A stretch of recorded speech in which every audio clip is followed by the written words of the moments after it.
Three, two, one, and we're live. Thanks again for tuning in to another episode of the Village Mate podcast. My name is Maveo Hemuli, and if this is your first time here, please consider subscribing. Welcome back to those who've already been here. When you like, comment, share, and subscribe, that does help us, and it's free. And if you want another way to help us, check us out and our merch at C4Designs.com, C4DZYNZ.com, and use VMP15 at checkout for 15% off your purchase. What? Now, on to today's guest. Today's guest is TikTok famous. She is a plus-size content creator, a lover of makeup and mukbang, and she dabbles in dance. Today's guest is Ailani Miller Costa. Thank you. Sorry I had to read that, but I wanted to make sure I hit all those points, because I feel like a well-rounded person, not just the mukbangs or not just the content creating, but TikTok and also makeup, and so there's a lot of things to talk about today. Oh, but again, let me just preface this as well. Ailani is also an OG of the podcast. Oh, she was part of the crew that we've interviewed before and didn't quite make the cut because I wasn't confident enough. Oh man! But they were ready, But I just wanted to throw that out there, and so this is gonna be, an OG of the podcast, and so. Ailani, again, thank you for the second time. No, thank you for having. I honestly, I was like, wait, they want me back? I can't believe it. No, but thank you for having me again. Well, I guess you kind of already know how this goes. But talk about your name. You know who named you, the meaning of your last name. And this is another question, just to throw it in there. Was there ever a point in your life where you didn't like your name because it was too, maybe indigenous? Or, you know what I mean? Your family name, know? And so, how does that work for you? And can you talk us through that? Yeah, so my full name is Ailani Jamie Miller. I am married and my husband is Caucasian, but his last name is Costa, and you would think that you would think that he was the Miller and I was the Costa, but it didn't work that way. My first name means messenger of the heavens. I was given that name through a family relative, and there was one time in my life I went to Native Hawaiian Kanaka Maoris know there's this program at Kamehameha schools. It's called Explorations. You have to be Hawaiian to go. And I went, and this Hawaiian language teacher took my name and separated my name incorrectly. And he separated it as I and then Lani. So it was AI, which means food, and then Lani, which means heaven. So he's like, oh, heavenly food. And I was like, heavenly, you're And but I remember, it was a week-long program. It was on a different island. So I couldn't, go home to my mom and be like, Mom, does my name mean this? I couldn't do it, because she wasn't there. And it wasn't until I got home to my home island, Maui, and I was like, Mom, they said that my name means heavenly food. She's like, who's this teacher? I'm going to talk to this teacher. I'm going to tell this teacher. And it was so funny. And I remember my mom is really good at articulating how angry she feels on paper. So she was like, Dear Mr. blah, blah, blah. And I remember the letter was sent out, and then we got a response back, and my mom really stuck up for me. But that was probably the only time. And I was like, oh man, does my name not have the significance that I've been told it was, And I think growing up in Hawaii, I never felt any sort of way about how my name was. Maybe moving to the mainland when people couldn't say my name, that's a different story. Was I upset about it? No. Was I shy about correcting people? Yes. Until I realized that, hey, I'm not saying your name wrong. I'm not calling Amanda Shmashmanda, you know what I mean? And if I was, she would correct me. Or, and this is just at random. So it wasn't until I realized, hey, like, my name is important. Like, my name was given to me. And people are like, oh, yeah, well, my name's Autumn and it was given to me. And it's like, yeah, that's great. But my name literally derives from a cultural background that's dwindling away because of, colonialism and, people taking over the land. So it wasn't until then where I was like, no, you can say my name correctly. Like, even like when I went to normal wards instead of Polynesian wards, and bishops would be like, Ailani. And I was like, Bishop, you're so close, but that's not, and then I learned humor. Like, I can do it in a loving, humorous way. And then Miller, my dad has no sons. My sister and I are both adopted. He was adopted when he was little by his stepdad. So Miller wasn't necessarily our given name.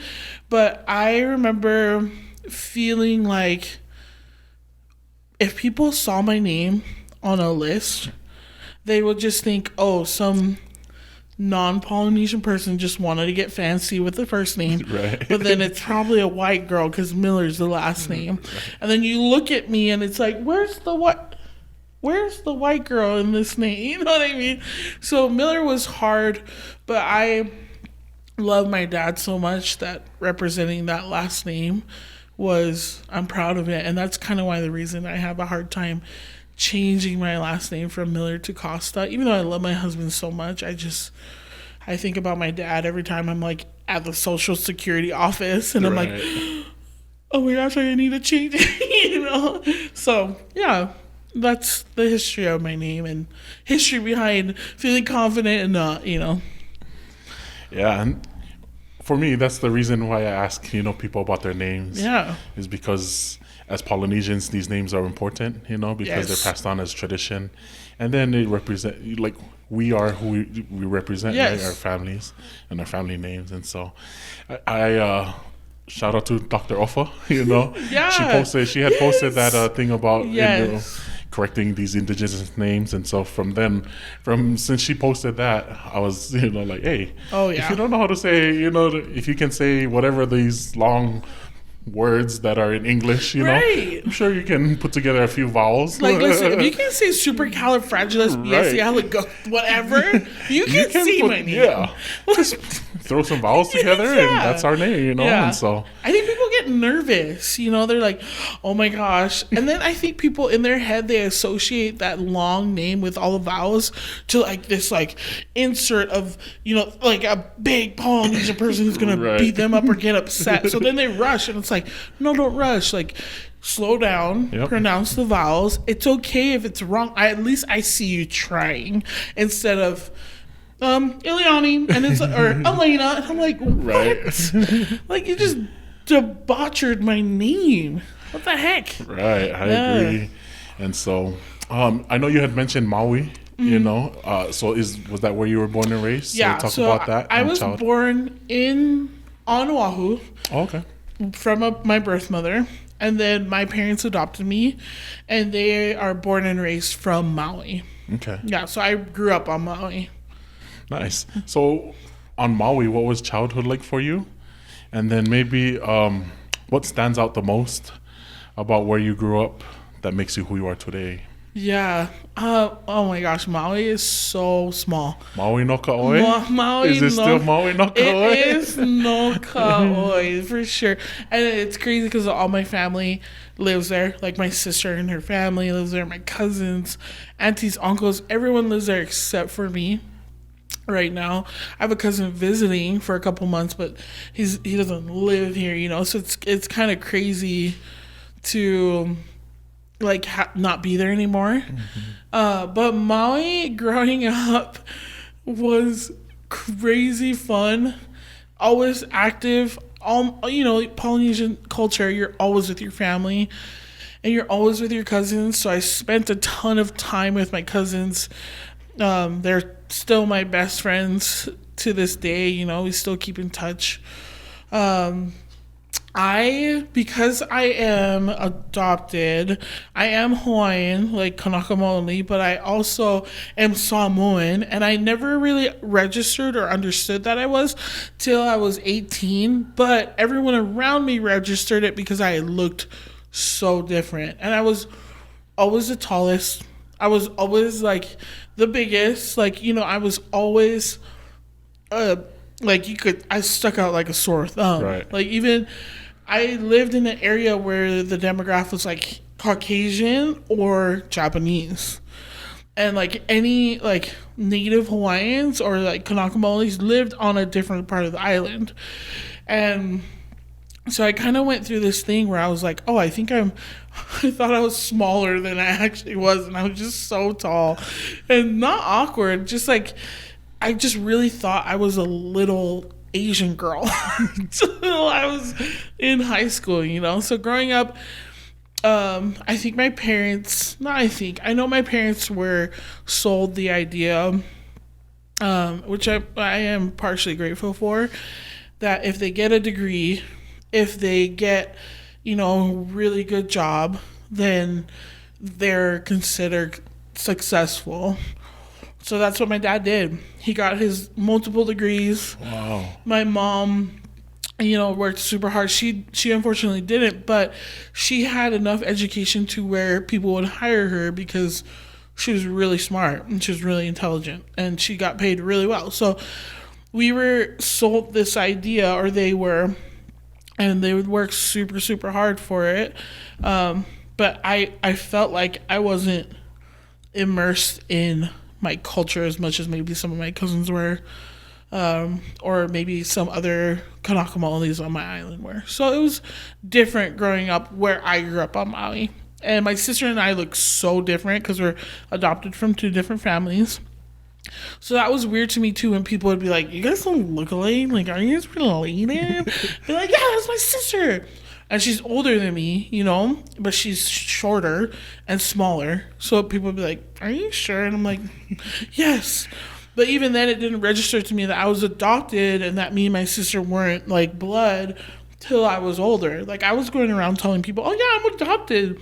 Like, it was something cool, right. And my parents were like, shut up. And I'm like, oh, okay. Like, I didn't know I was wrong, So growing up on Maui, though it was super fun and really adventurous and super active, there was little parts here and there where I feel like now as an adult that I was like, oh, I wish I would have learned that when I was little, stuff like that. Dang, Yeah. That's cool. What are your favorite traditions growing up in the village? And how has that changed over the years? Yeah, my all-time favorite thing was family events, like, and not just like with my immediate family, but all my family. Like, that was my favorite thing, where everyone would come over, and I would love when everyone was like when my mom's like, oh, they're coming over, I'm like, yes, like super stoked, like, let's go. Those are my favorite things, like just having my cousins over, having my aunties and uncles over, threatening my mom with a sleepover, like things like that were like my favorite things that I looked forward to. And I, like, even if I had to clean my room, which was a mess when I was there, it was still something worth it because I would spend time with these people who are family. Not even considered family, they are family. Right. So that was probably like the greatest and my most favorite thing about growing up where I grew up. And it's changed a bunch because my cousins have kids, my cousins have, moved to other places, other islands. So it's, and I always thought reunions were like for old people. Like, oh my gosh, family reunion, I don't even know anyone. And now it's like, oh, we have to have a reunion in order for us to get together, when before it was like a phone call away and people are coming over. And I think now that I'm like saying this out loud, like this is a psychiatrist session, right? I think that's why I always love having people over now.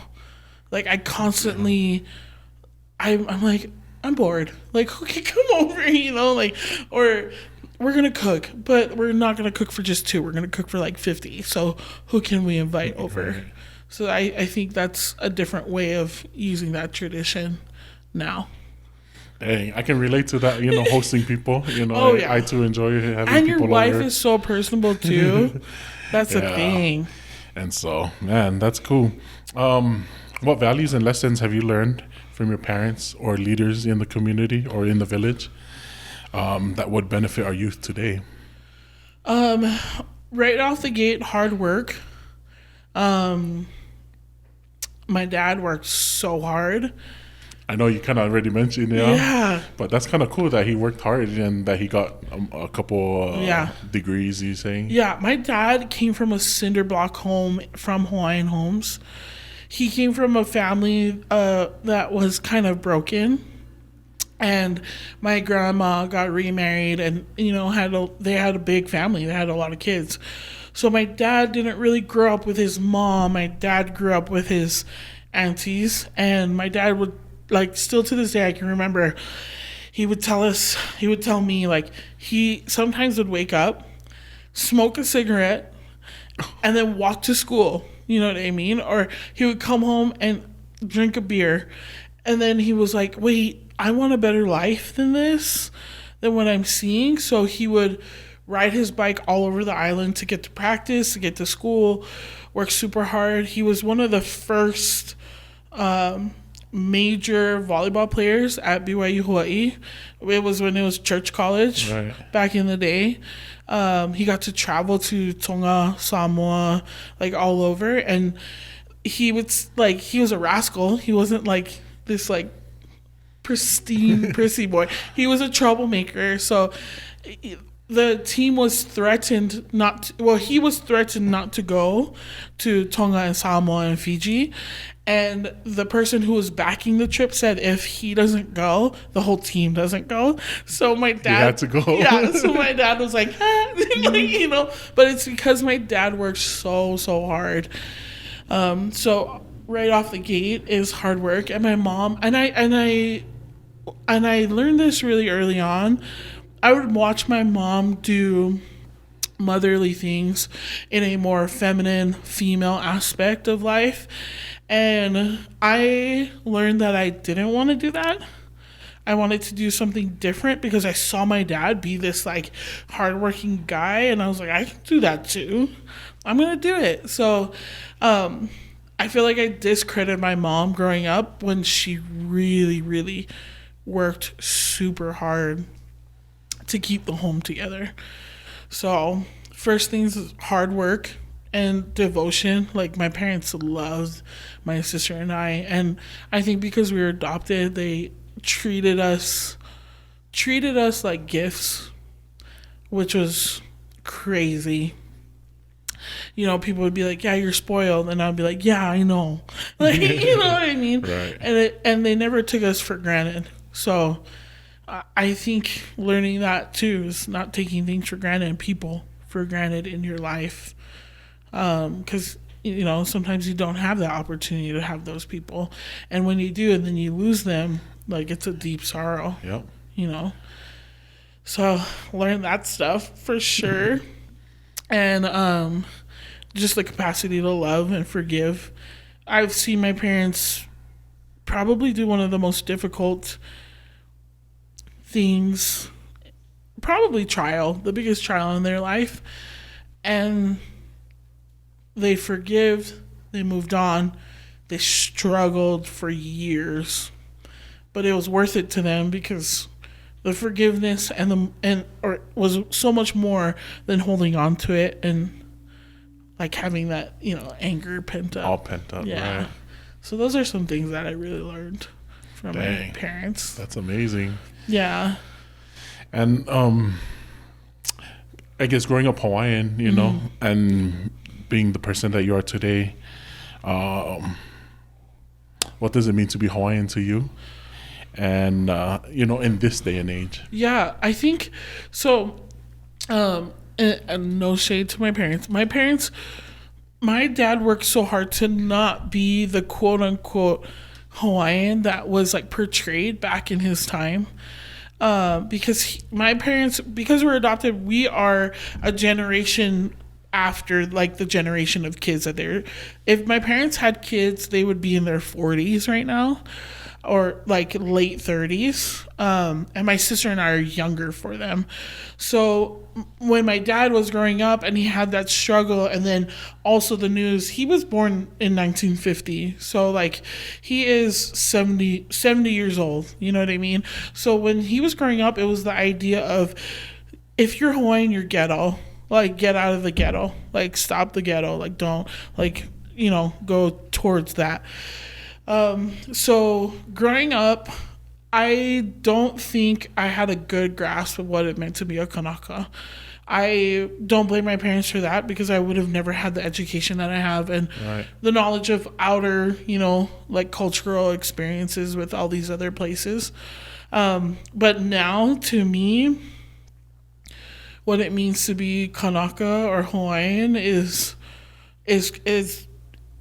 reverence. Like, I feel like I have to be so much more reverent when it comes to that stuff, and I feel like there's a whole complex history that's been suppressed, and people who are angry and people who are very upset, and you can't fight you know, with more anger. It just keeps building. So to me, being a Kanaka today means reverence. It means standing up for what you believe in the true way your ancestors would want, which is, our people were peaceful. Like, they never wanted to straight up like kill. Like, I believe that. I do know that when it came time to it, they were warriors. They did do what they needed to do in order to avoid being conquered, avoid, you know, like being taken over.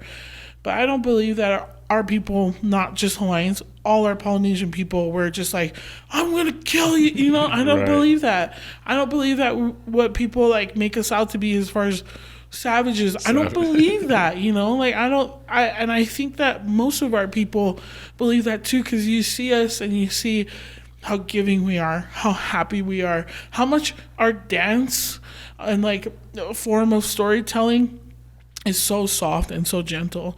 So to me, now being a Kanaka means being reverent, finding out the balance between now and what it was like then, and really finding truth. It's a truth seeker to me. Yeah. Like, I want to know. Like, why, how, when, like, how come? Like, you know, like, I want to know all that stuff. Right. But yeah. One thing I wanted to mention too was when that whole thing on Mauna Kea happened, right? Yeah. You remember that you had organized that thing out in Iosepa and also here. And so I feel like that was you trying to find, you know what I mean? Yeah. Like, or trying to portray and trying to live the Hawaiian, or, you know, the Kanaka in you. Yeah. I felt helpless because I'm thousands of miles away. Then I was like, no, I'm not helpless. I believe that my ancestors can communicate with me on this land and on my native land. And I feel like they needed me to do something here in order to build an awareness for people who have no clue what's going on, or who are kind of for the oppression, you know. Like, I'm not going to be like that person, you know. And I felt like our community was yearning for it, and I feel like it wasn't only Kanakas that were looking for it. I felt like all Polynesians were like, whoa, what do we do? Like, well, we're in America, you know. And it's like, no, like, we're better than this. Like, our ancestors organized battalions, they organized islands, like, they found out ways to communicate with each other over sea, like, you know what I mean? So why can't we do it now? Exactly. So I honestly didn't think that there was going to be that many people. I was like, 50 people. Like, you know, like, 20, like, only my friends, like, are going to come. But it was... that turnout was crazy. Unreal. Like, it was just... I remember pulling up and I started crying. I was like, wow. Like, these people... like, wow, I don't know how to explain it, you know. Right. It was just unreal. One of my favorite memories was up on Mauna Kea. You had, like, I don't know what you'd call them, like groups of, the Yeah. Tongans Yes. coming, and then the groups of Samoan, the Samoan and then Yeah. Fiji, like each country or, nation was represented. And and just the way they did that whole ceremony of greeting each other and stuff, I was like, man, that's our, the living ancestors Yes. today. That's how they would have greeted each other back in the day, 100%. And so I thought that was like chicken skin kind of Yeah. stuff, And then even here, just like what you're talking about, just the turnout. Oh, yeah. And so with the sacrifices that your parents have made, and the sacrifices you've talked about, both your mom and dad, and the person that you are today, and the person that you've become, would you say that your parents are proud of the sacrifices they've made, for you to be who you are and for you to be living your best life at this moment, I think it was a learning curve for my parents. If you met my parents and even my sister, you'd be like, where did she come from? Because my dad is very much like, I'm always like, Dad, you should be a politician, because he's very much like kind, and he's like, warm, and he greets people, and he's like very professional and to the point. And my mom is so quiet. She hangs back, and she kind of is just like, yes, and like really like. She's just like, I always say she's so gentle, and whenever I hug them, because they're so much smaller than me, I'm like, oh my gosh, so gentle, like. And then my sister, who's also like, she's just, she stands up for what she believes in, and she's definitely like vocal, but she's very private in that sense. She's a lot more cautious than I am. So I think it was a learning curve for my parents to like be appreciative. And no shade to them. It's just, I'm just so different from them. But I think with how everything's rolling out in my life, I think probably in the last like 5 years, are like, wow, yeah, like she's doing really good. Like, she's actually doing something, But I think, yeah, they are. I do think took them a little bit to get here, but they are here. Nice. Yeah. That's amazing. Well, continued success, hopefully everything continues to work out. Hopefully. But, now that, we've talked about the culture part, let's get into, in the introduction, as a plus-size content creator. Yeah. TikTok famous, as a dabbler in dance and mukbangs, and a lover of makeup, But before we get into all of that, let me just start with, before like getting into, who you are today with posting, because you post a lot on Instagram and on YouTube, and you have, your channels. And let's talk about the confidence first, because I feel like confidence is something that growing up, maybe we lacked or we didn't have. But at this point, to put yourself out there, to be putting yourself out there, you need that confidence. Right. And then, but before we, I guess, getting into confidence, let's talk about a strong woman. Okay. What is your definition of a strong woman? And do you consider yourself a strong woman? Yeah. Okay. So I think a strong woman, you have to be teachable. You have to be coachable.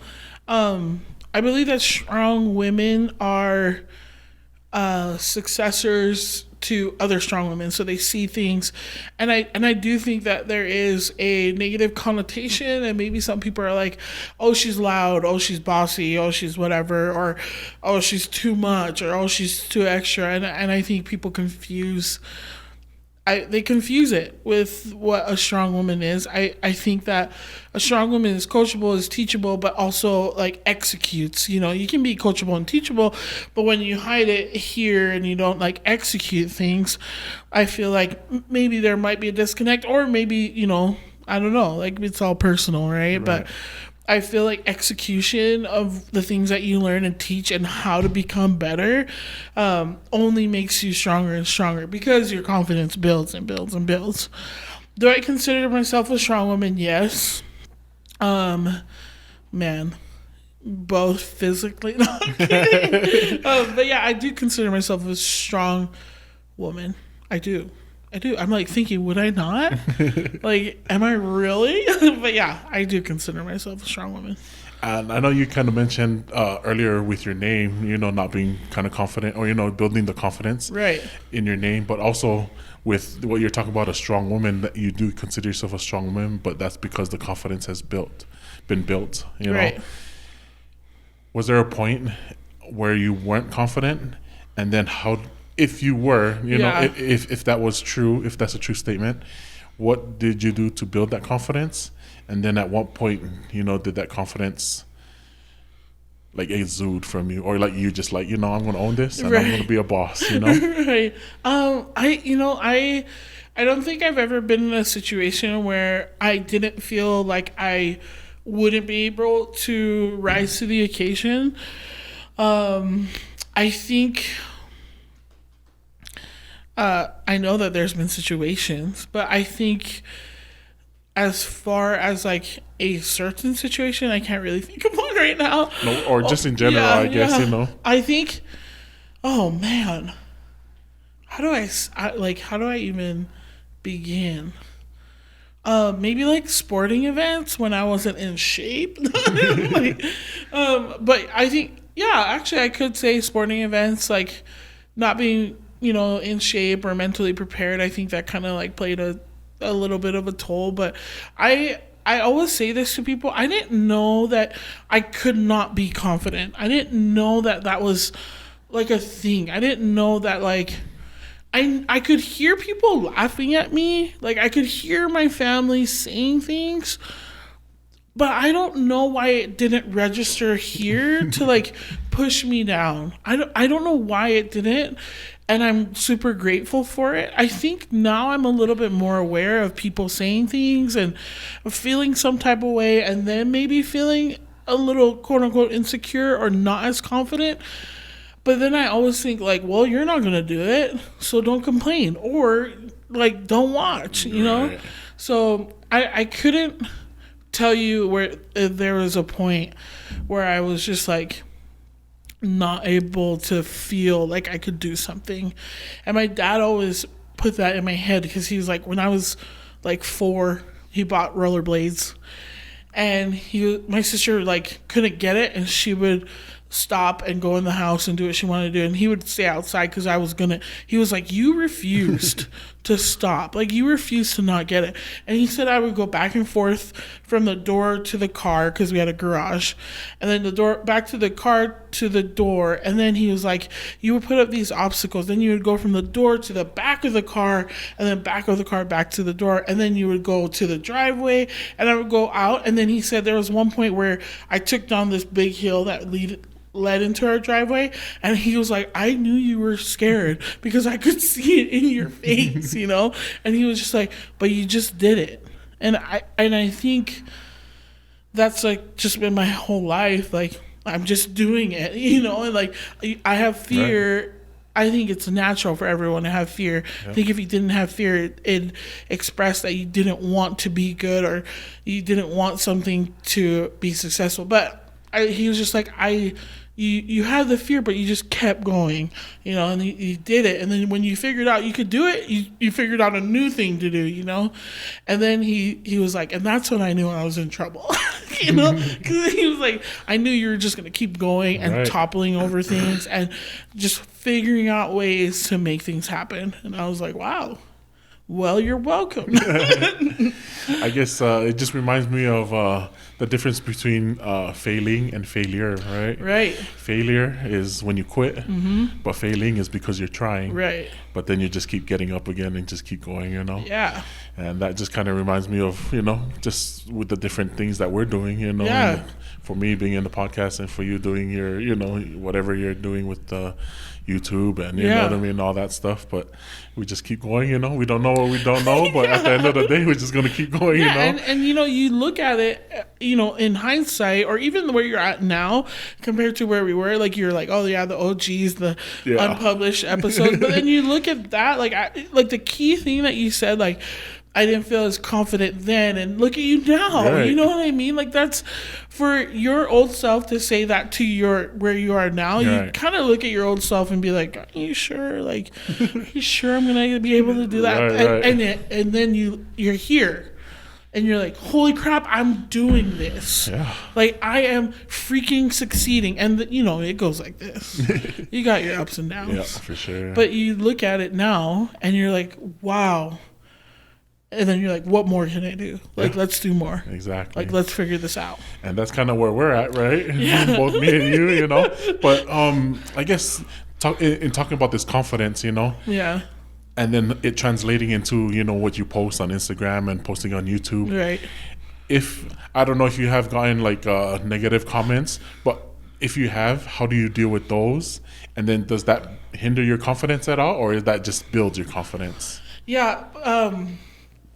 I had a cousin who asked. He was like, "Have you had any haters comment yet?" And I remember at first I was like, "Actually, yes." And he's like, "You made it! Like you made it!" Like, And ever since he said that, and my cousin Aries, he said that, I was like, "Holy crap! I've made it to this, like part, where people are spending so much their time on." Judging me, yeah. You know what I mean, for something that they're not doing. Right. So I think, to be 100% honest, if somebody calls me fat, if somebody says that I'm ugly, if somebody says that I can't dance, or if somebody says that, oh, you shouldn't be eating that, sometimes I'm like, whatever. Honestly, 100% transparency, the comments that get me like pissed, worked up the most, sad to sometimes, is when people are like, you look like Maui, like from Moana. That makes me upset for multiple reasons. One, I'm a female. Right. Two, I'm like, you're taking me off of a Disney character. You didn't even compare me to Moana, so you're looking at my size. Our features are very different. Like, so it's an ignorant statement to me. So I get mad. Sometimes I get sad. That's the comment that triggers me. But then it's like, okay, but who is this person? Like, if there's been situations where maybe I've had a one-on-one with somebody, or I'm in a group setting and like, oh, you're on Mount, and I'll be like, I can correct you right here because I know you and I love you, and that's inappropriate. But all these like keyboard warriors on all like social platforms, I'm like, I don't even freaking know you. Like and I get mad that they took like 5 minutes of my love and my light and my and I get so upset. But that's probably honestly the comment that gets me bummed out the most, and like peeved the most. But everything else, like, it's kind of like, oh, I have a hater. Yeah. Like, oh my gosh, I made it. And I'm not on this level of like, the famous YouTubers or actors and actresses, but we put ourselves out there, and it's not for them. Mm-hmm. It's not for people who are going to criticize and pick and want to find faults. We put ourselves out there for the one who needs to hear a message, who wants to feel happy for the day, who might not. I didn't know people couldn't eat. Like, there's somebody who's like, I can't eat, so watching your videos makes me feel comfortable to eat. Jeez. You know what I mean? I didn't know that either, yeah. Like, that's a eating disorder. That, to me, my eating disorder is I eat too much, like I eat all the time. But this person was like, I can't eat. And it's like, I always trip out. I'm like, holy crap. Like, here I thought my mukbangs were just another channel to entertain. Right. But it really helps people like, okay, she can eat this, so I can eat a bite. Every time she takes a bite of something, I'll take a bite of something. And, like, keep it down, and it's stuff that you would never think. But because of technology today, we're able to do it. And why not capitalize? Yeah. Exactly. And I'm kind of glad you, I asked about that, but being a negative thing, but you've, obviously you've turned it into a positive, but continuing on this positive, energy. And, I think, I guess you kind of just mentioned it already, but what makes it all worth it for you? Yeah. When you post those, whether it's your mukbangs or whether it's your makeup tutorials or, your TikTok videos or Instagram videos, what is that moment when you're like, oh, that's why I did it? Or, you know what I mean? That moment where you just so happy, or it just brings you like back to like, oh, that's why. Yeah. I I mean, I'm not perfect, but I am a member of the Church of Jesus Christ of Latter-day Saints. And the one thing that always comes back in my head is that Jesus goes back for the one. Like, Jesus Christ has a whole flock of sheep, thousands of them. And he goes back for the one. So I'm going to go for the one. You know what I mean? Like, I could have the thousands, but if it's just one person who needs it, I'm going to do it. Like that makes it worth it. Hours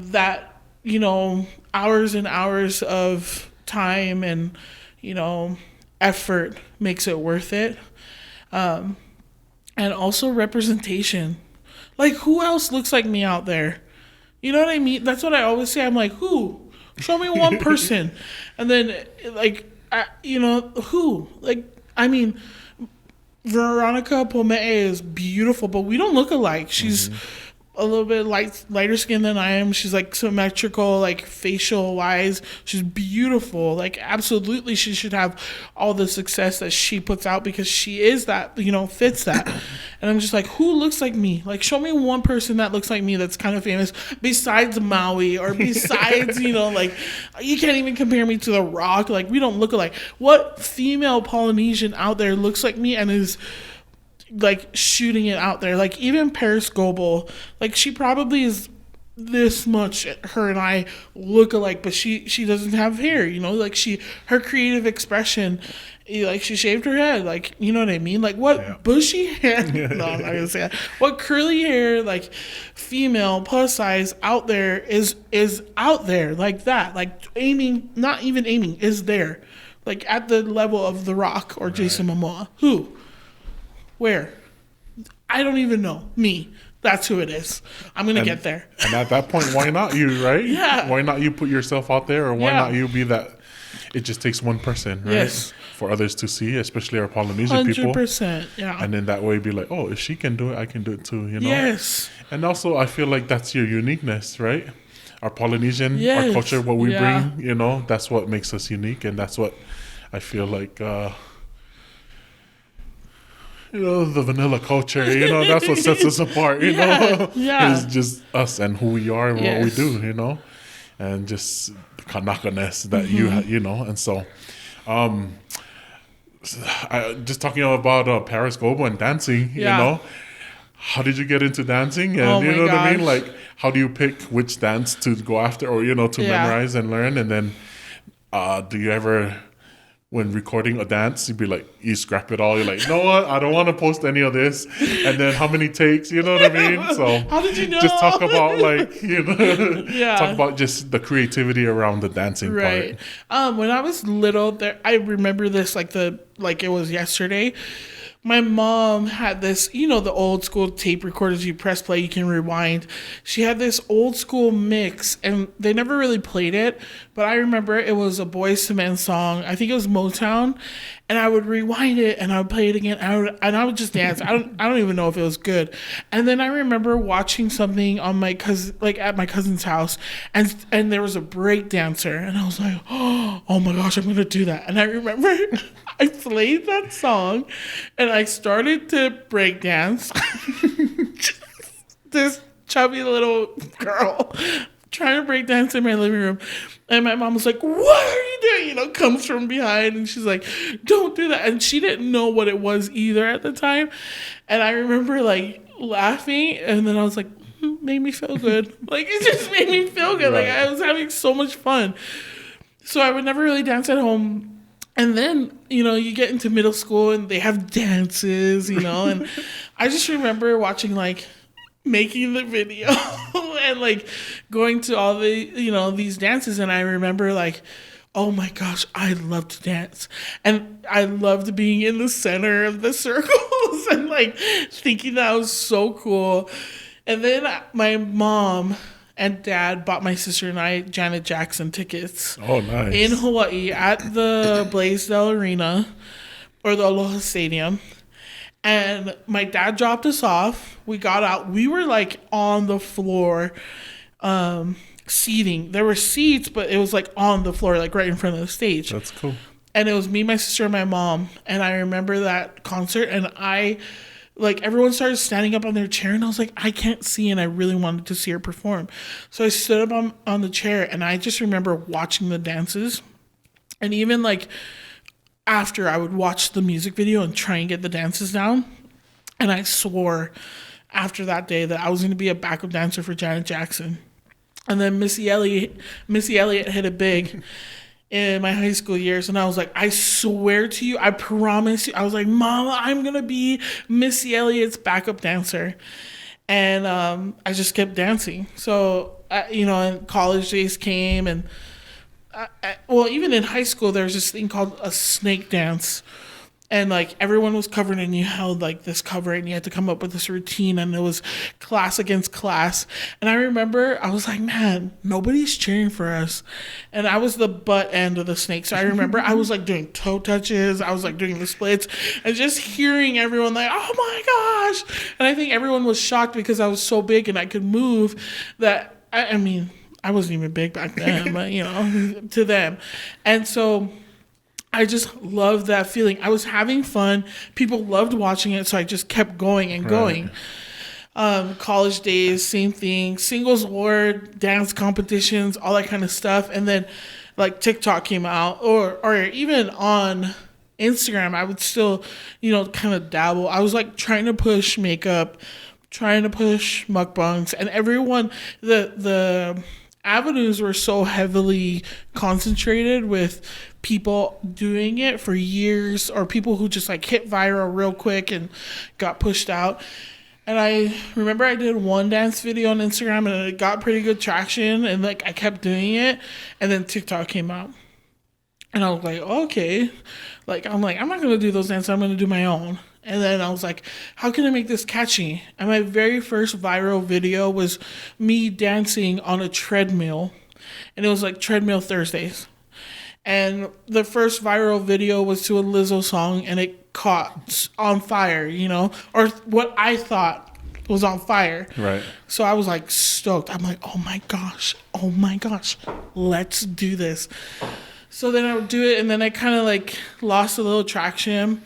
And then I just like kept finding these like little dances, and anything that I felt fit what I wanted to put out. And if it wasn't vulgar, or if it wasn't talking inappropriately about inappropriate things, I would do the dance.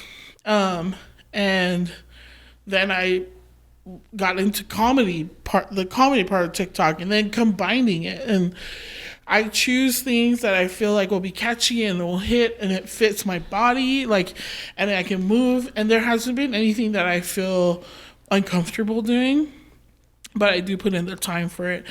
And then there was this, we're in Oregon, and I knew I needed to post a video that day because my goal was to post every day on TikTok. And I remember telling my husband, hey, I gotta go and make a video. So I didn't want to do it in front of my in-laws, because I'm like, oh, shame. It's TikTok, and your in-laws, my in-laws don't really know about it, So I go in the car, and I make this like super quick video, and I'm dancing, and I'm just like having fun and going crazy. And I remember I set my phone on the side, because I was like, oh, I'm in Oregon. Like, when am I ever here? Let me spend time with my family. And then my husband's like, holy crap. And I was like, what's up? What's wrong? He's like, you have over 1 million views in half an hour. And I was like, what? Like, for what? I was like, is it a story? Like, he's like, no, on TikTok. I'm like, what? And he's like, yeah, like you're at 500,000 likes. And I was like, no.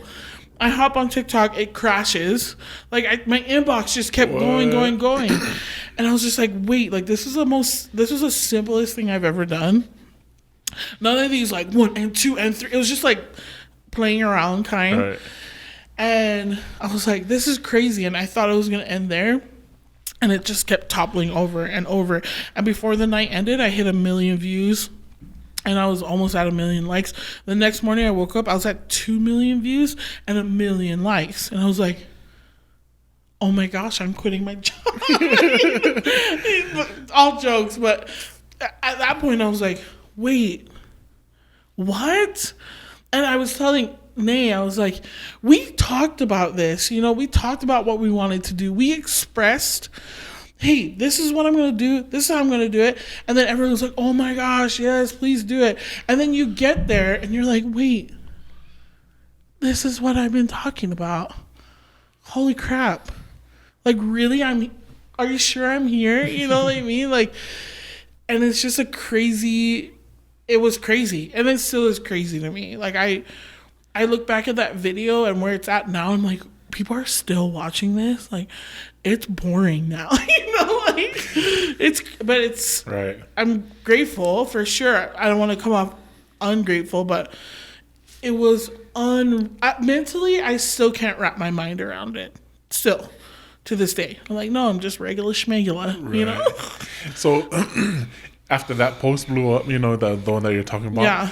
That next one that you posted, did you feel like you had to compete, or like did you feel you had to like top it? Oh, I felt so much pressure. I still feel pressure there, I guess. I still feel so much pressure every time. And you asked about like how many times do you do it? I have probably over 500 drafts of me doing the same 15-second dance over and over and over again. And I'm like, no, I hate it. No, I hate it. No, I hate it. And it got to a point where my husband was recording me and I told him, no, over and over, where he gets so annoyed. Yes, he did quit on me. He's like, I'm buying you a tripod. And I'm like, fine. But I feel the pressure all the time, all the time. And it's like, what's going to hit? What's not? Like, is this random? Is it going to be great? Like, you know, and the next post I did, I was like, oh my gosh, I'm going to do this again. Like, I got this. And my following was growing, but it wasn't as great as it is today, obviously. But I was like, oh my gosh, I'm going to steamroll. And then I was like looking up, how to be more successful. And then I was like, I just sat there and I was like, I feel like I'm not being myself. Like, I feel like I'm calculating things too much. So then I was like, oh, whatever. Like, I'm going to go back to, like, what feels good. And, like, if I'm, like, home, if I watch the video, I'm like, swag. Like, that was so swaggy. I'm like, yes. Then I'll be like, yeah, I feel so much better than, like, 1, 2, 3, 4, 5, 6, dip, and whoa. You know? Like, I feel so much better when it's just, like, natural. And, like, it brings back that happiness. I think the thing that translates to followers or people who follow me is like they feel when I'm into it, you know what I mean? They know when I'm into it, and like you know that it comes back and they're like, oh my gosh, that was awesome. I'm like, I know, right? That was awesome. So there's definitely pressure, but then there's a better way that I've figured out for myself not to be so calculated in it. I like how you brought it back to yourself, right? Yeah. And then if it feels right to you, yeah, or you know, if it feels authentic, yeah, then whether it takes off or not, at least you knew or know that you posted what was, you know, authentic to you. Yeah, and I have to remember that because sometimes it doesn't take off, and I'm like, and you'd be like, my gosh, yeah, you know. But you know this because you're in the same sphere. Relate, yeah. You're in the same, whether it's a podcast or whether it's your YouTube, you know this because you do this, you know. Some of the interviews I do, I was like, man, that was amazing. And then the views is like, and then I was like, but I always remind myself, like, hey, I had fun, or I had, you know what I mean? Like, it was authentic to me. And that's all that matters, you know. And even if only, you know, a certain amount of people, you know, and I'm still grateful, just like you said, I'm grateful for all the views, but at the same time, like, oh, but I had this many, you know what I mean? And so how can I get to that, you know? But yeah, I understand. And always have to remind myself that if it's authentic, then it doesn't matter what the views do. And the people, and again, right back to the point, like the people who need it will gravitate towards it. Exactly. Oh man. And then just going off of TikTok, or talking about TikTok, have you learned to monetize off of TikTok? Yeah. So, and how does that work? Or, you know, can you give an explanation? Yeah. So people laughed at us when we wanted to do YouTube. Like I remember people, or not even laugh, like maybe people were like, doubted, or like, oh, that's really hard. Like, I know you, so it's not gonna work. You know what I mean? Right. Like, people have done that to us, and then they see it and they're like, oh my gosh, I was there for the beginning. You know, and you're like, no, you weren't, but I still love you. You know, right. But it's same with TikTok. So people are like, oh, TikTok, and like, I feel like it gets a ton of flack, and I understand why, because there's a spectrum of like super young kids who do nothing but get like all the attention and all the views, and they get pushed out. And then you have weirdos. Well, I shouldn't say weirdos. You have people who do different things and you're interested in it. Then you have like the older generation TikTok. So like there's genres and there's niches, just like there is on Instagram and YouTube. Right. It's just shorter. So it's like more instant gratification, right? But I'm now monetized on TikTok. So I get 2 ways. That's what's up. Yeah. So I get 2 ways of income. It's if they view my video it's not even a time thing. It's like I'm on their page, their For You page, and they see the video. Even if they scroll up, that's a view for me. Dang, that's cool. Yeah, so that's one way. And then likes. So every like I get per like, per view. You get more per like, and then you get less per view. But works out just fine. And then I know when you go live, then people can send you, I think they send you money or something. Yeah. I think that's cool too. It's great, but that is very much an Asian culture of an app. Like that's in Asia, they do that. Like they have mukbangers who go live and people are paying them. And finally, we've picked it up on an American app where you go live and people are paying you. So actually, there's 3 ways that I make money now that I think about it. Like when you go live, like people, and like certain things that they gift you are worth a certain amount of money. There's some that are worth like $10. There's some that are worth like 1 cent, you know, but either way, it's 1 cent I didn't have or $10 that I didn't have, and it goes up to, I think, $100. I believe it goes from that spectrum. That's so cool. You can make money doing that. And then obviously brand deals. So brands can reach out to you through TikTok. They have a TikTok marketplace, and I was eligible, super lucky enough to be a part of that, or be in it right now. So those are the 3 ways that I make money: is per view, per like, going live and getting gifts, and then working with brands, one-on-one, and making contractual agreements of I'm going to do X amount of videos with this product and post it for this long. And have you got to that point yet? Yeah, I work with like 3-4 major brands that that I'm like, so wait, cool. what? Like when I get the emails, I'm like, are they sure? Like, are you sure you really, And I never, it doesn't register. Like, I feel like I've been talking about this for so long that maybe I almost talked myself out of it. Yeah. Like, oh yeah, it's one day. And the one day is like yesterday, so it's crazy. Yeah. So crazy. Dang, so that's cool that you have these contracts with these. Yeah. Is it through TikTok or is it through just through like TikTok. Outside of Everything's because I have the most following there, and like my content there is what the brand wants, and brands have been gearing towards that because TikTok is so heavily used by everyone. You know what I mean? So brands are like, yes, we want you to do it on TikTok, but if you do it anywhere else, great. But we specifically want it on your TikTok page. Right.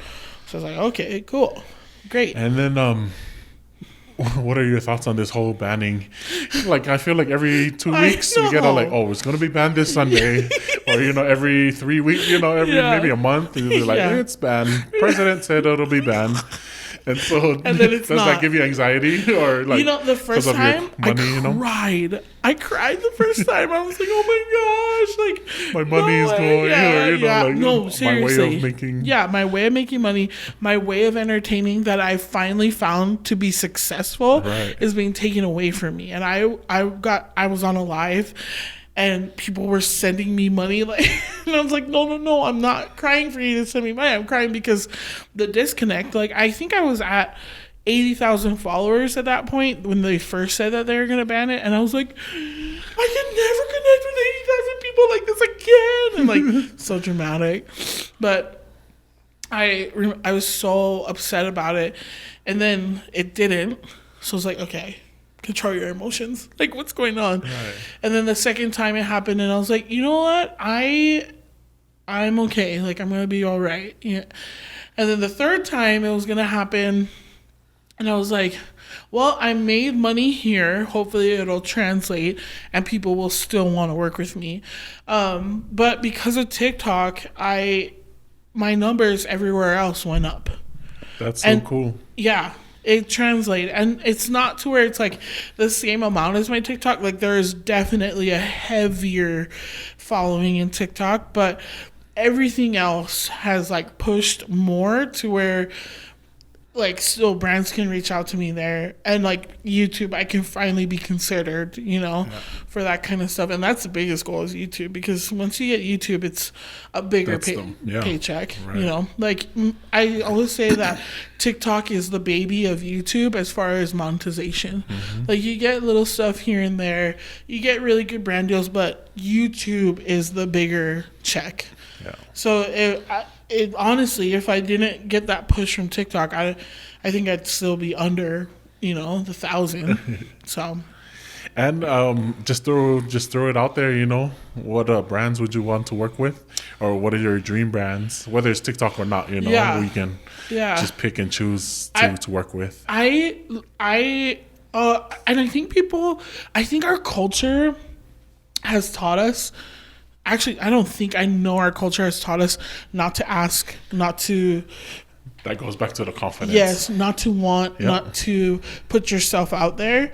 And I'm just like, I got to throw that out the window because I'm trying to make business moves here. Mm-hmm. So Paris Global hit me up on my Instagram, like just replied back. And as soon as she replied, I was like, hey, by the way, I don't know if you need this, but I dance and like I do, and I'm plus size and I'm Polynesian, and I know you work with Rihanna. And I literally was like, if Rihanna needs a plus size dancer in her next Savage X Fenty show, which is like a lingerie thing, but they have biker shorts and whatever, I want to be that. If you're confident enough, girl, just go in the lingerie.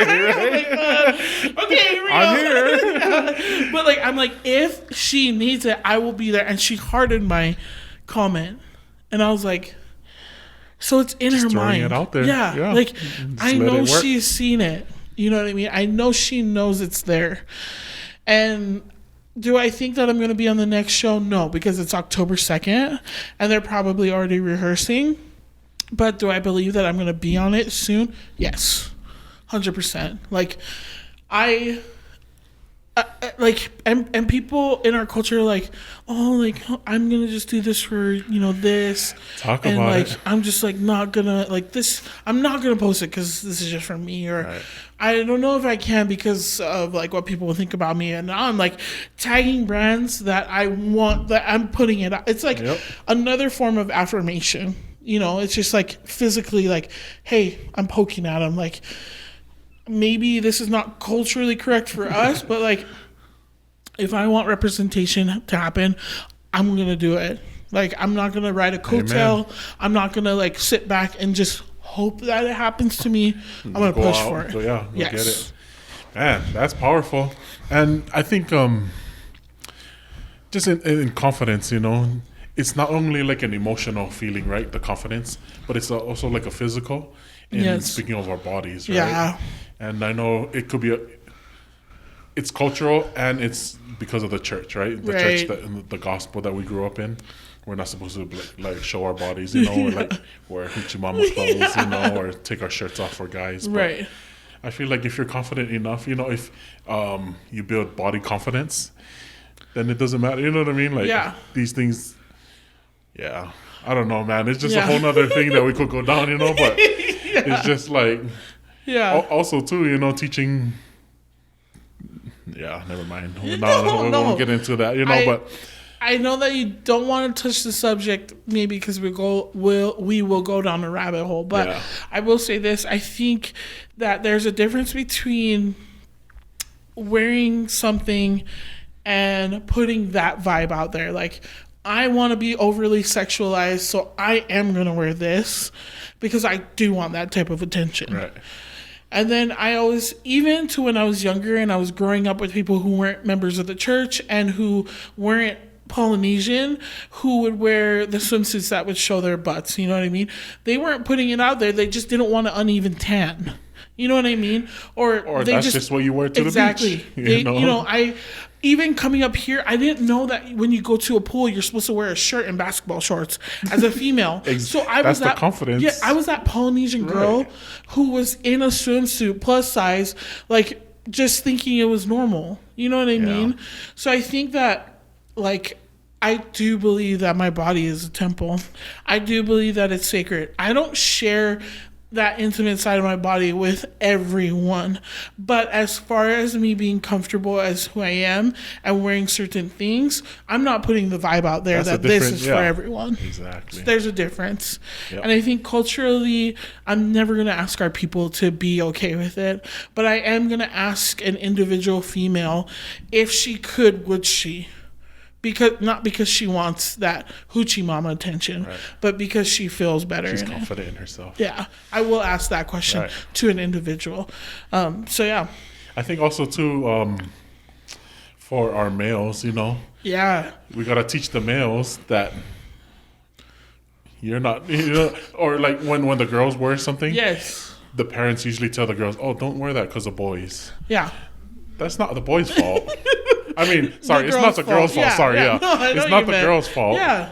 Teach the boys that they're not supposed to be looking, or you know what I mean, like, or just teach the boys like, oh, that's a body part. Like, normalize the conversation around like, we all have it. You know what I mean? Like, we all have butts. We all have, you know what I mean, chests, and females have breasts, but.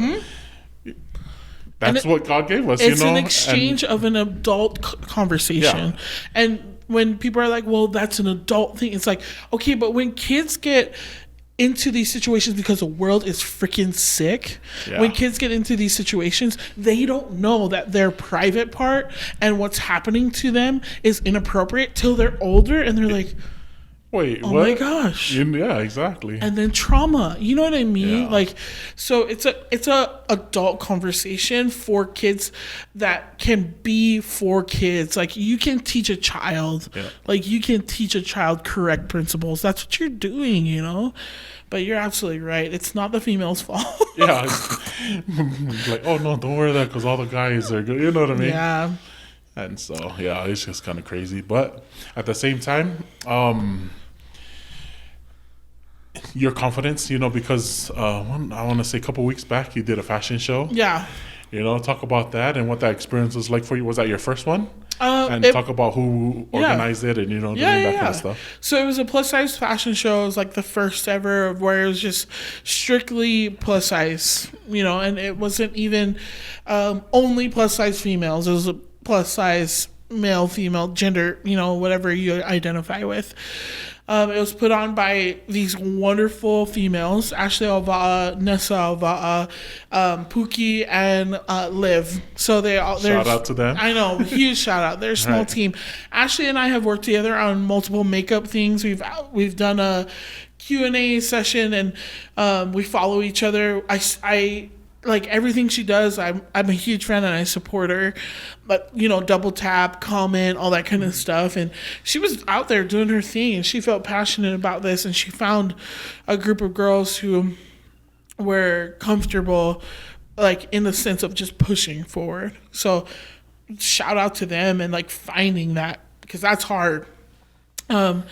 And the show was coming up, and it was super quick. I felt like I heard it was going to happen, and then COVID, and then it was like restrictions, and then it was like, oh, it's next week. And I was like, holy crap, it's next week.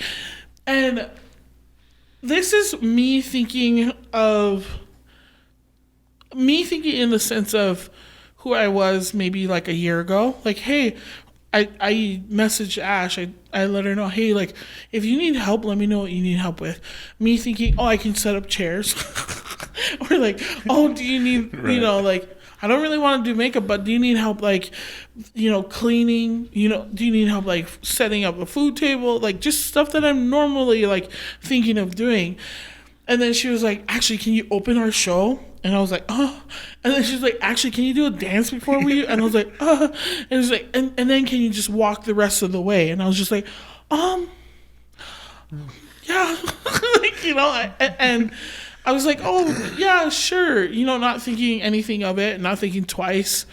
And then we had a rehearsal the night before, and I knew that she was working hard at this, and I knew that crew was working hard at it. And I think I went in too casual, and I was just like, oh yeah, whatever, cool. And then when I saw all the hard work that I already knew that they were doing, but like I actually physically saw it, I was like, holy crap, this means a lot to these girls. And it means even more to these girls who are walking, who would never do this, or like never think that they would ever be involved with being considered a model, and then I got extremely nervous. I told Ashley I was nervous before, but that night when we had rehearsals, I was just like, this means so much to these women and whoever's there walking and who's doing the show. And I was like, oh my gosh, I'm gonna ruin this show. I was like, I am gonna ruin it. Like, I have not practiced, I don't know what I'm gonna do, like kind of freaking out in my head. And I was like, what's more shame though, not showing up or being like, oh, you know what, I don't feel good, like that's more shame to me. So I'm like, okay, I gotta get it through my head that you can do this, the fear, hard things. yeah, the fear, and then maybe a lack of confidence, if you want to call it that, in that situation. But I'm like, and then you turn it. You're just like, okay, like if they're working hard for this and they want this, and some of these girls who have never done this in their lives and might not do it again, and like are grateful to be considered a model for a night, then you gotta perform. Like you gotta do this. So gotta step up. Yeah, you have to step up. So I listened to the entry song over and over. The first 20 seconds, I went over the routine over and over in my head. I took 4 hours to get ready. Like, I did my own hair. Well, I didn't do much to my hair because I love my hair because it's a representation of my people. Mm-hmm. So I left it natural. But like, I did my whole face makeup took as much time as I wanted to / needed to. Even when I was sitting down doing my makeup, I had the song in my AirPod during the dance over, looping it back around, like playing it on our speaker, just like getting it down right, And then I was like, okay, I feel good. I talked to one of my best friends, Bree, and I was like, hey, I'm worried. Like, I think I'm going to do a really crappy job. And she was like, no, it's going to be okay. And Bree, Ashley, and I have worked together. Yeah. So Bree knows the magnitude of like how much we care about each other. So I got there, and then all the nerves just went away. Like, spent like maybe an hour and a half like finishing up details, and then I looked at these girls and I looked at their faces, and you could see that they're scared. That you could see that they're worried. Some of them were wearing clothes that they would never wear in their entire lives, and they're about to wear it for the first time, and it's about to be in front of whoever is there. And I don't even think they thought it was going to be the turnout that happened. So I was like, okay, I'm going to do what I know how to do best, and that's me. So I remember I was like, hey, Ashley, give me your phone. And I got on their account, and I was like doing little interviews, like lightening the mood, making people laugh. I'm like, if this is what you do. Breaking the ice, yeah. Yeah, if this is what you do, and this is what you're trying to build, then prove it in person. Right. So I was just like going around cracking jokes, and everyone started loosening up. And then the showtime came, and it happened. And I think I did the whole routine wrong. But I just remember I hit certain points and I knew what I wanted to accomplish. And as I did it, I was like, I did it. That's dope. it, yep. It wasn't my first runway or fashion show that I've ever done. It's not going to be my last. I don't know who I need to contact, but I'm going to contact.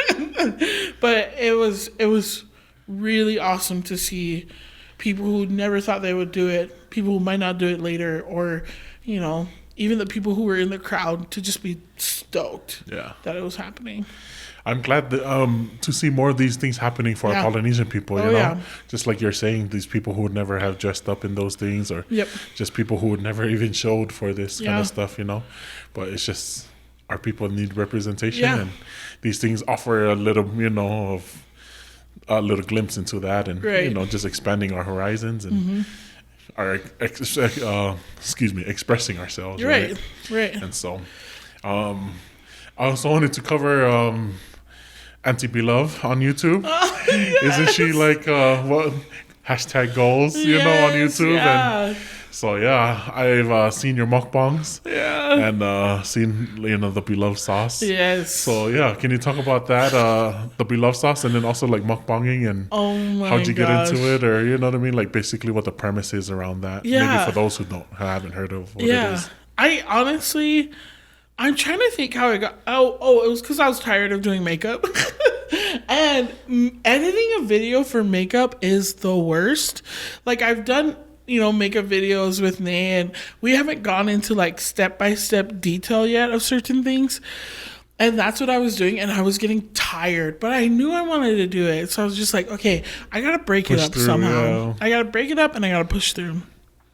So I started mukbanging, and then I would watch. Like, I would just watch mukbangers here and there.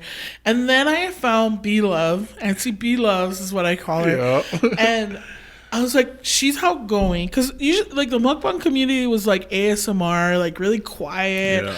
like poised. And then I saw this lady who was getting down, like hand in the sauce, like Dripping on her face. like not even yeah. caring. Like, the background is a green screen, like, and she's like in Paris or she's in an aquarium, and I'm like, I relate. Like, maybe not to the sense of like camera setting, Right. personality, I relate, and the way I eat, I relate. So I just started mukbanging, and she posted about her sauce and how to make it. So I started making the sauce, and then everyone's like, I want to try the sauce. I was like, cool, come over, try the sauce. And so crazy, like, I posted the video of me eating the sauce, and then she shouted me out, and then she was like, holy, and then she reposted my stuff, and I bet since even then, like 2 years ago, she's taken off like, Yep.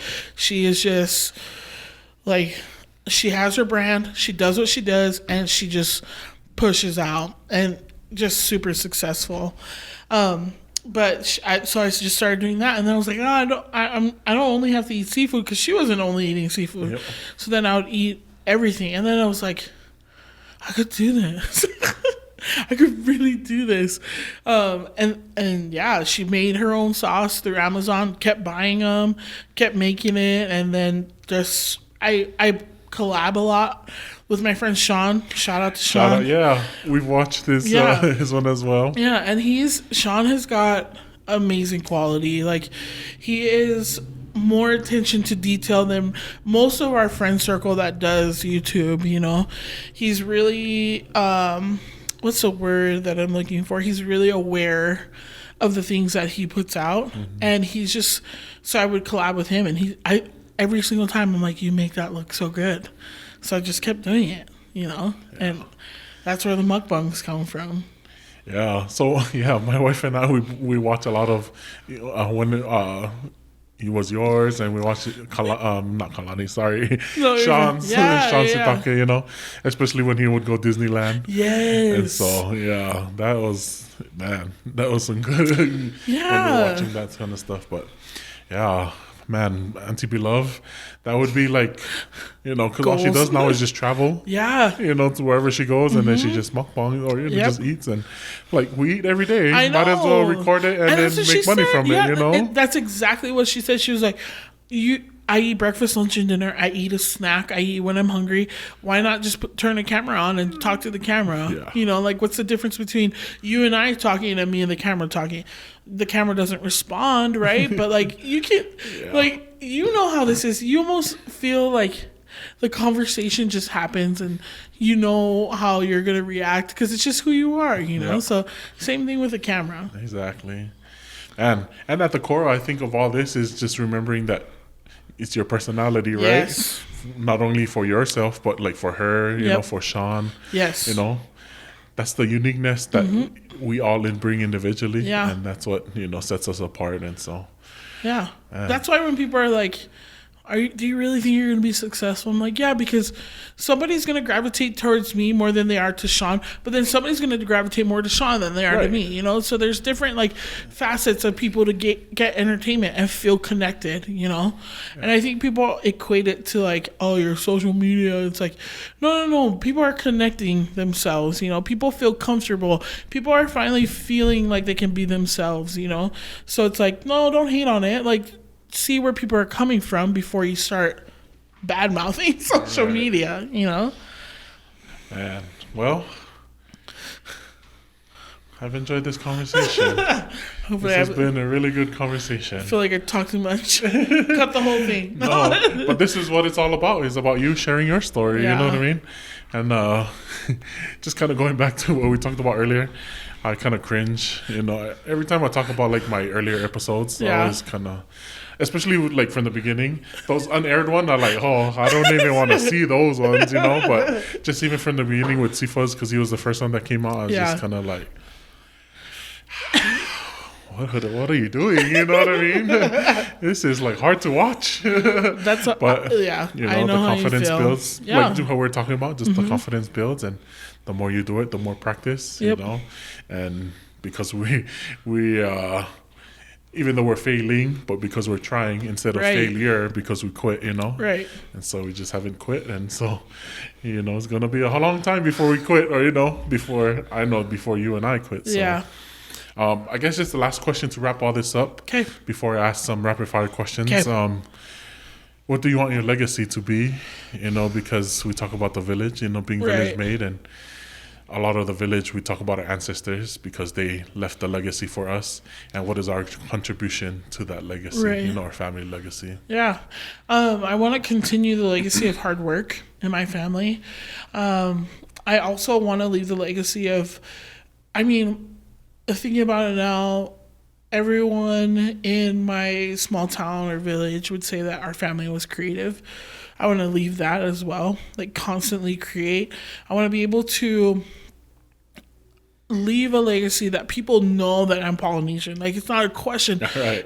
Is she black? Is she like a big Mexican? Like, you know, like, is she Hispanic somewhere in there? Yeah. I don't want people to ever question. I want to be like, oh yeah, that girl, she was from Hawaii. She's Polynesian. She's Hawaiian. She's Samoan. Like, I want people to know that I am of Polynesian descent, and then know that I made it there. I made it to a point where it's like, this is my life. This is what I do. I entertain. I dance. I eat. You know, I eat food. I put on makeup. I do all of that. And I'm in the entertainment business, you know.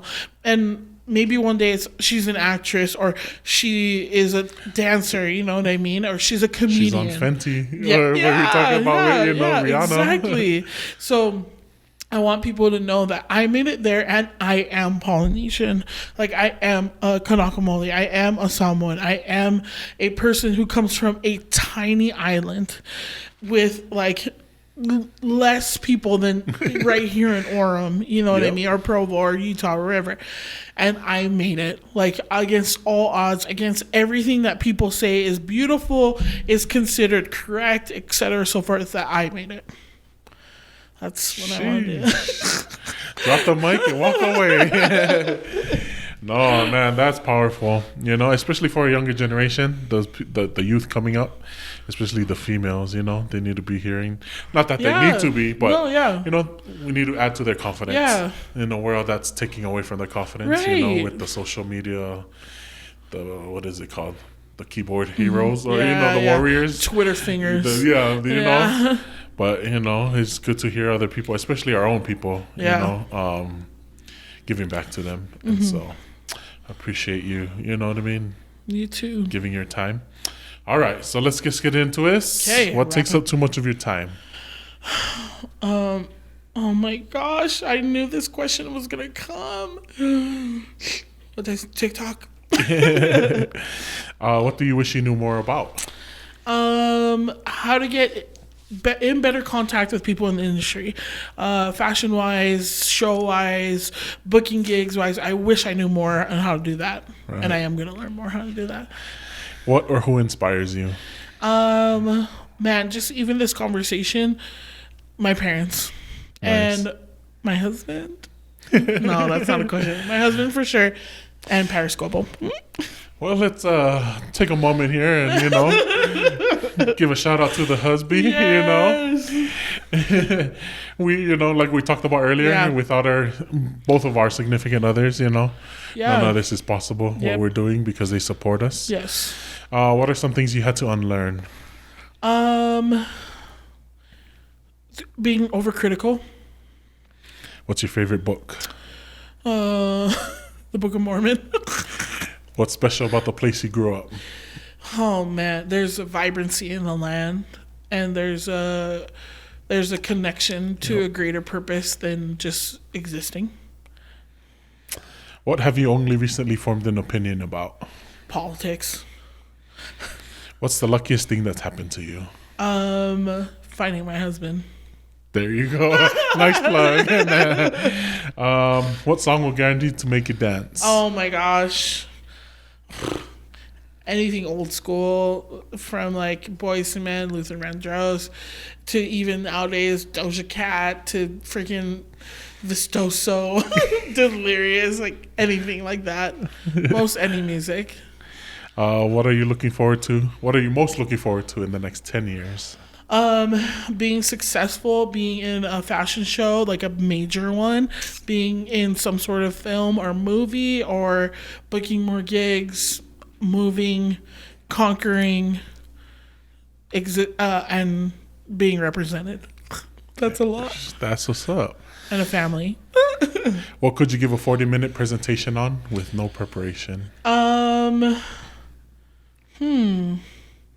That's a good question.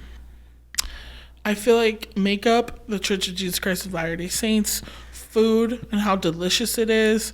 Delicious. Delicious. Yeah, Yes. I think that's what your word is. Yes, it is. And Sorry, I missed no, that you're note for you. fine. No. And probably like living your dream and going for it. What hobby would you get into if time and money weren't an issue? Oh my gosh, I would. The hobby of working out. Literally. I'm working on that one too. Yes. When people come to you for help, what do they usually need help with? They just need to have somebody listen to them. What's something you think everyone should do at least once in their life? Go to Hawaii, conquer fear, and wear something that they would never wear because they feel like they have body dysmorphia or they feel like they don't fit the norm. Amen. Which of your scars has the best story behind it? Both my Achilles that were ruptured. Oh, jeez. Cringe. What helps you live in the moment? Oh my gosh, memories. Memories help me live in the moment so I can pull back to them and be like, oh my gosh, remember that one time? That's what helps me live in the moment. Awesome. And finally, if you could get back to the village, how or what would you do? By becoming successful in my dreams. Amen. Yeah. Well, again, thank you for your time. I appreciate you. Thank you. Even considering coming back for a second time, a second go around. I'm honored. Are you kidding me? No ways. In Tongan, they have this saying called "the conversation is melie," which is sweet, And I feel like your conversation has been, for me, really uplifting, inspiring, and motivating, and so. Well, thank you. No, thank you. Well, again, thank you for tuning in to another episode of the Village Made Podcast. It's a privilege and an honor to be Polynesian. These are our stories, and our stories are powerful. 100%. Amen. Amen.